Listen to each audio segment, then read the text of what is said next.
1980년대. 왜 학교 다닐 때 그런 친구들 있잖아. 등교를 하는 날보다 조퇴나 결석을 하는 날이 더 많고 체육 시간에는 항상 운동장 대신 벤치에 이렇게 앉아있는 친구들. 있었지, 우리. 형유리는 바로 그런 아이였어. 이 기관지하고 폐가 좀 안 좋은 건 맞는데 무슨 병인지도 또 모른대. 게다가 부모님은 이 아들을 볼 때마다 마음이 조마조마해. 떠오르는 한 사람이 있었거든. 그걸 나온 게 하나 놓고 이제 안 노는 거 있고 또 하나 또 나오잖아. 사실 형유리는 쌍둥이였어. 쌍둥이 동생은 2살도 채 안 돼서 세상을 떠났어. 형유리가 25살이 되던 1995년 부모님은 아들의 정확한 병명을 알게 돼. 면역 글로불린 결핍증. 이 면역력이 약하다 보니까 이 세균이나 바이러스에 취약한 기관지, 폐 쪽이 가장 먼저 탈이 나는 거였어. 문제는 이게 치료법이 딱히 없어요. 없다는 거야. 그리고 아무리 오래 살아도 30을 넘기기가 쉽지 않대. 병명을 알게 된 형유리는 도서관을 다니기 시작해. 어떻게 하면 이 병을 고칠 수 있을지. 의학 도서며 논문이며 다 뒤지고 다닌 거야. 그러던 어느 날 이상한 문서 하나를 발견해. 형유리를 진료했던 그 의사가 발표한 거야. 어떤 단어 하나가 눈에 탁 들어와. 어머니가 그 단어를 보더니 갑자기 울기 시작해. 내 때문에 우리 아가 이래 아팠대. 형유리 병이 어머니 때문이다. 이게 다 무슨 말일까? 아까 형유리가 발견했다는 그 논문 내용이야. 모친이 6세 때 일본에서 원폭에 노출되었고 일란성 쌍둥아인 동생이 폐렴으로 사망하였다. 형유리 병의 원인이 엄마가 원자폭탄에 노출되었기 때문일 수도 있다라는 자, 엄마 곡지 씨가 왜 울음을 터뜨렸는지 이해가 되지. 이제 알지. 이제부터 곡지 씨 같은 분들의 이야기를 들려줄게. 왜 히로시마에 그들이 있었는지. 그리고 원자폭탄이 떨어진 그날 그들에게 무슨 일이 있었는지. 어린 곡진의 가족은 부모님과 언니, 여동생 이렇게 5식구야. 경상남도 합천에서 살던 부모님은 곡지가 태어나기도 전에 히로시마로 건너왔어. 곡지와 곡지의 여동생은 히로시마에서 태어난 거야. 엄마가 곡지한테 늘 이렇게 얘기했어. 곡지야, 네 이름은 꼭지가 아니고 나짱이다. 따라해봐라. 와따시와 나짱. 핍박을 받을까 봐 일본인인 척하고 살아라. 그렇지. 히로시마엔 왜 간 걸까? 이런 환경인데. 이제 한국에서 못 사니까 너무 없으니까 막. 먹고 살 게 없었어. 그렇지. 그 토지를 빼끌리고 더구나 먹고 살겠는데 먹고 살기 위해서 일본에서 밥 준다. 배고픔을 달래준다 하니까. 물론 어쩔 수 없이 온 사람도 있었지. 바로 강제동원. 당시에 일본은 중국과 미국을 상대로 엄청나게 큰 전쟁을 벌이고 있었지. 전쟁이 거의 10년 가까이 계속되니까 군인도 필요하고 군수 공장 노동자들도 필요했겠지. 수많은 사람들이 그렇게 히로시마로 끌려왔어. 이곳 히로시마에서 조선인은 2등 국민이자 하층민일 뿐이야. 일로 시키고 오른 봉급도 안 주고 강제 노역은 강제 노역. 그런 바로 강제 노역이라. 곡지 아버지의 소원은 딱 하나였어. 임자, 몇 년만 고생해. 논 몇 마지기 살 돈이 모이면 고향으로 돌아가는 거야. 자, 그리고 이제 곧 이들의 머리 위로 인류 최초의 핵폭탄이 투하될 거야. 자, 이 비극의 시작은 놀랍게도 이거였어. 받는 사람은 FD 루즈벨트, 미국 대통령이야. 근데 보낸 사람이 더 유명해. 천재의 대명사이자 모르는 사람이 없는 과학자. 아인슈타인이야. 아인슈타인이 대표로 서명을 한 거야. 카카, 독일이 체코 점령 후 체코 광산의 우라늄을 판매를 중지시켰습니다. 그것은 바로 새로운 폭탄 개발을 뜻하고 극도로 강력한 폭탄이 될지도 모릅니다. 독일이 우라늄을 모으고 있다. 이건 분명히 핵무기를 만들기 위함이다. 미국이 먼저 선수를 치자, 이런 내용이야. 당시에 독일엔 세계적인 골칫거리가 한 명 있었어. 히틀러야. 제2차 세계대전이지. 루즈벨트 대통령은 결심했어. 진행시켜! 미국도 신무기 개발을 시작한 거야. 이름하여 맨해튼 프로젝트. 책임자가 바로 오펜하이머야. 3년간의 연구 개발 끝에 1945년 7월에 드디어 미국은 원자폭탄 개발에 성공을 해.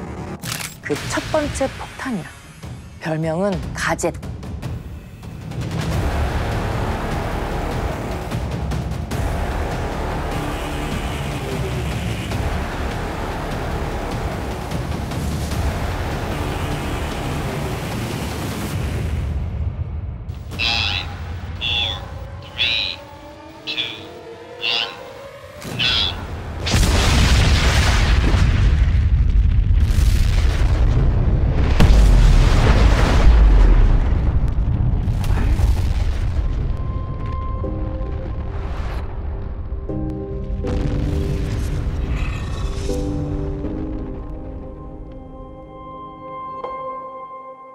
반경 1.5km 안에 있던 모든 게 사라졌어. 자, 이 가젯의 테스트가 끝나고 실전용 핵폭탄이 2개 만들어졌어.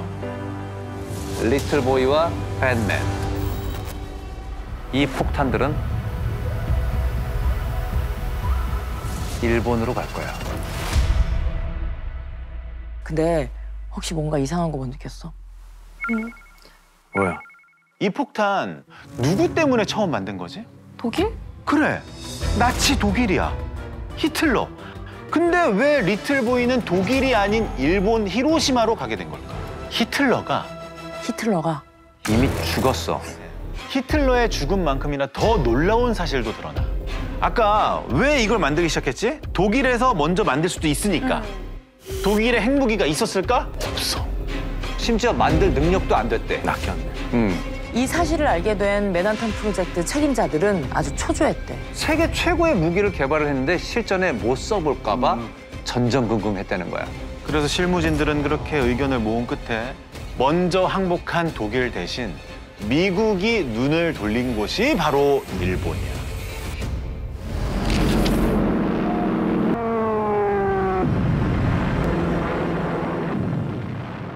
일본도 일본이지만 미국 쪽 피해가 어마어마해. 사상자만 20만. 미국 안에서 반일 감정이 부글부글했어. 결국 1945년 7월 26일 연합국은 일본에 최후 통첩을 보냈어. 무조건적인 항복을 선언하라. 그렇지 않으면 즉각적이고 완전한 파멸뿐이다. 이게 바로 그 유명한 포츠담 선언이야. 일본의 대답은 너희들의 요구를 묵살한다. 일본 국민 1억 명이 모두 끝까지 싸우다 죽겠대. 근데 당시 일본인은 7천만 명뿐이야. 그럼 나머지는? 다른 나라, 우리나라 국민을 포함한. 맞아. 네. 식민지였던 조선과 대만 사람들이지. 너무 웃기다. 만약에 이때라도 일본이 정말 항복을 했더라면 원폭 투하는 없었을지도 몰라. 결국 미국은 핵폭탄 사용을 결정해. 투하 시기는 1945년 8월 6일로 정해졌어. 문제는 이 폭탄을 일본 어디에 투하할지야. 최종 후보는 히로시마, 고쿠라, 나가사키로 압축이 됐어. 근데 아까 실전용 폭탄이 몇 개라 그랬지? 2개. 맞아, 2개야. 3곳 중에 하나는 비극을 피하게 되는 거야. 1945년 8월 6일 그날 새 도시의 운명을 가른 무언가가 있었어. 구름함정 없이 파랗게 드러난 하늘에 공기도 쾌청해서 시야가 탁 트여 있는데요. 오늘은 내내 이렇게 맑은 제대로 폭발을 하는지 이 위력을 잘 확인을 하려면 레이더가 아닌 육안으로 목표물을 봐야 되거든. 그렇게 기상 관측을 위한 전투기 3대가 각각 히로시마, 고쿠라, 나가사키로 먼저 날아갔어. 여기는 히로시마. 구름이 깔려서 지면이 잘 안 보인다. 여기는 고쿠라. 여기도 마찬가지다. 구름이 꼈다. 히로시마와 고쿠라 쪽 기상이 좋지 않아. 반면 나가사키 쪽은 날씨가 좋대. 그렇게 나가사키로 결정되는 줄 알았어. 그런데 잠깐! 여기는 히로시마! 구름이 걷히고 있다! 히로시마 원폭, 이 세계사적인 어마어마한 사건이 불과 1시간 전에 결정이 난 거야. 장소가 결정이 됐다는 사실 알고 있었어? 아니 그건 전혀 몰랐지. 리틀보이의 목표물은 바로 여기야. 아이오이바시라는 다리인데 T자형이라 상공에서도 눈에 잘 띄었거든. 그리고 이 다리에서 1.5km가 떨어진 곳에 곡진의 집이 있었어. 오전 8시 리틀보이를 실은 비행기가 히로시마에 진입해. B-29라는 폭격기야. 기체에는 보다시피 에놀라 게이라는 이름이 적혀 있어. 폴 대령이 직접 붙인 건데 어머니의 이름이었대. 네, 이렇게 폭탄을 실은 비행기를 모기. 엄마 비행기라고 부르기도 하거든. 현재 9,300m 높이에 있어. 오전 8시 15분이야. 에놀라 게이는 이제 목표물인 아이오이 다리까지 왔어. 10초, 11초, 12초, 13초, 14초, 15초. 인류 최초의 핵폭탄 리틀보이가 엄마 비행기에서 떨어져.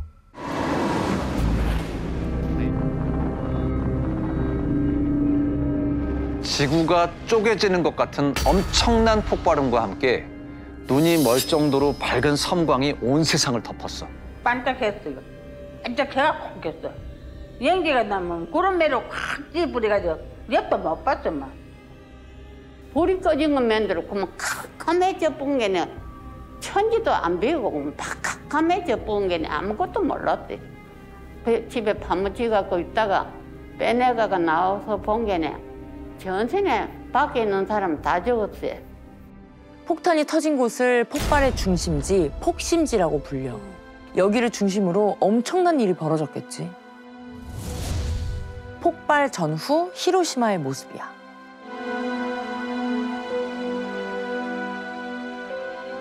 폭심지 반경 4.4km 안의 건물들은 도미노처럼 무너져 버렸어. 만약 폭심지 주변에 있었다면. 그냥 계단인데. 폭심지 260m에 앉아있던 사람의 흔적이야. 반경 500m 안에 있는 사람들은 사실상 모두 전멸을 했어. 폭심지에서 최소 2-3km 떨어진 곳에 있었거나 콘크리트 건물 안에 있었던 사람들이 그나마 살아남았어. 아, 살았어요? 열폭풍 화재보다 더 무서운 게 있어. 방사능. 원자폭탄이 악마의 무기라고 불리우는 이유가 바로 이거야. 폭격 1시간 후 비다. 뭐 때밀어 오는 거 그것도 몰랐지.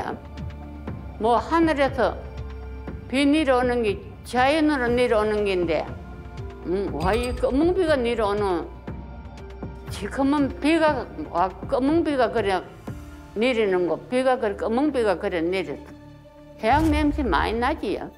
원자폭탄이 터지면서 생긴 이 잔해와 재가 하늘로 치솟았다가 차가운 공기층과 만나서 비가 돼서 다시 내린 거야. 이 검은 비 안엔 방사능 물질들이 응축돼 있었지. 그러니까 미끈미끈하고 그렇지. 끈적이고. 방사능에 잘못 노출되면 세포가 파괴되고 염색체에 이상이 생겨. 자, 일단 시작은 설사와 구토였대. 먹은 것도 없는데 계속 쏟아내. 그리고 하루 사이에 온몸에 반점이 생기고 머리카락이 숭덩숭덩 빠져. 원폭 직후 살아남았던 사람들도 대부분 방사능에 피폭된 상태였어. 처음에는 이 들것을 들고 이래 들어서 이렇게 차에 올리는데 다음에는 그냥 끄집었을 뿐 그냥 막 가르치려고 식으로 막 그 쓰레기 채야 됐기 말이지. 환자가 들어간 사람보다 죽어 나온 사람이 많더라. 그런 게 이제 다 죽은 거지. 그래가지고 이제 공안지나 학교 마당 같은 데다가 그 처리를 다 못하니까 전부 태워버렸다는 거지.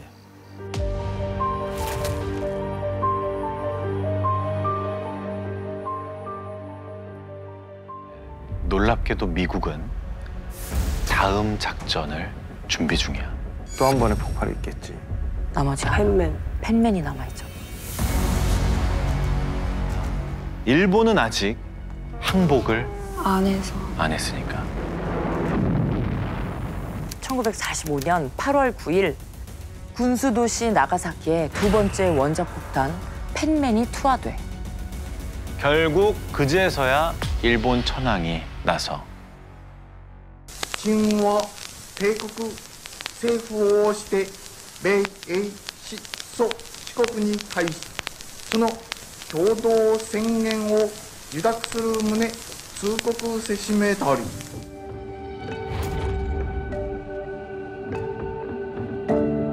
결국 일본은 무릎을 꿇었지만 식민지 국가에 저질러온 만행에 대해선 어떤 사과나 반성도 없었어. 마침내 2차 세계대전이 끝나.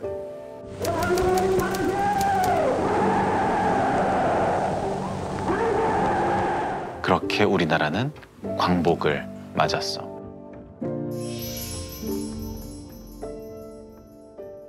히로시마와 나가사키에서 생존한 한국인들은 대부분 그해 조국으로 돌아왔어. 남편과 첫째 딸을 잃은 곡지의 어머님도 이때 귀국했는데 어머님의 몸 상태가 정상이 아니야. 한여름에도 한기를 느끼고 감기를 달고 사셨대. 홀몸으로 곡지 자매를 먹여 살리던 어머니는 귀국 10년 후 이른 나이에 돌아가셨어. 그리고 이곡지 씨도 젊은 시절에 항상 그 원인 모를 피부병에 시달리고 허리에 종양이 생겨서 제거하는 수술을 받았어. 하지만 본인이 히로시마 원폭 피해자라는 사실은 좀처럼 밝히지 않았대. 주변 사람은 물론 자식들에게도. 히로시마, 나가사키에서 살아 돌아온 분들한텐 이런 손가락질이 따라왔거든. 저 사람 저거 원자병에 걸렸대. 원자병. 야, 그거 그 전염되는 거 아니야? 그 얼마나 흉흉한 소문이 돌았겠어. 그렇지. 자식들 혼사나 취업에 문제가 생길까 봐 입을 닫고 살아온 분들이 많아. 하지만 이곡지 씨는 아들 형률이가 자기 병에 대해 고민하는 걸 보면서 생각이 달라져. 형률이도 나도 피해자구나. 우리 잘못도 아니고 이건 부끄러워할 일도 아니고. 맞아요. 시간이 흘러서 2002년 3월이야. 33살이 된 형률 씨는 큰 결심을 했어. 기자 여러분, 저는 33년 동안 병마에 시달려왔습니다. 저처럼 선천적 질병으로 평생 병마와 싸우는 원폭 2세들이 있습니다. 형률의 고백은 우리나라 원폭 피해자 2세 중에는 처음 있는 일이었어. 말도 안 되는 허약한 몸을 이끌고 서울, 합천, 부산, 일본까지 자신과 같은 원폭 피해자 2세, 3세들을 찾아다녔어. 그리고 알게 됐어. 원폭 피해자들 중엔 유산하거나 기형아를 낳은 사례가 많다는 것을. 하지만 입증이 쉽지가 않아. 왜? 이 방사능 피폭의 후유증이라는 게 굉장히 다양한 형태로 나타나거든. 근데 어떤 사람은 또 멀쩡하기도 한 거야. 복불복인 거죠. 그러니까 이 사람들은 괜찮은데 왜 너네들만. 하지만 형률 씨와 부모님은 포기하지 않았어. 지난 겨울 지나면서 어느 겨울 때보다 가장 힘들게 보냈었거든요.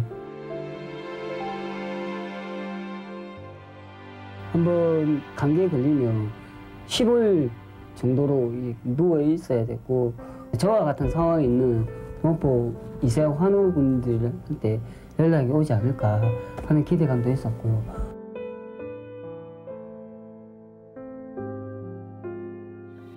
네 몸이 안 좋으니까 너무 가로하지 마라. 그만 그냥 막 내가 이야기하면 피 웃고 말고 그러면 이렇게 했어요. 나는 이거 어떻게 해서 끝을 내야 된다는 그 벽이 진념이 없어요. 몇 년 동안 열심히 활동한 결과 형률 씨처럼 자신도 피해자라고 용기 내서 손에 든 사람들이 수십 명이 넘었어. 하지만 그러는 사이에 이 형률 씨의 건강은 점점 더 악화되고 있었어. 형률 씨는 35세 나이로 세상을 떠나셨어. 부모님은 쌍둥이를 모두 먼저 보내신 거야. 세계 어느 곳에서는 이와 똑같은 상황들이 벌어지고 있고 왜 우리가 이런 고통을 당해야 되는지 모르는 분들이 굉장히 많아.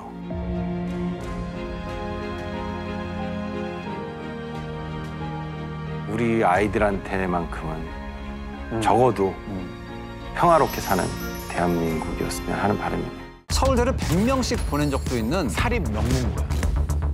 입학 희망의 1순위야. 대박. 엄청나네. 그런데 얼마 후 발칵 뒤집혔어. 비리재단 웬 말이냐? 범죄자는 물러가라. 야, 엎드려 뻗쳐. 성적 조작에 강제 참조금까지. 누가 이런 걸 꾸민 거지? 문제 제기하려면 하세요. 이게 가능한가? 학교를 지키기 위해서 2,000명의 아이들이 힘껏 외쳤어.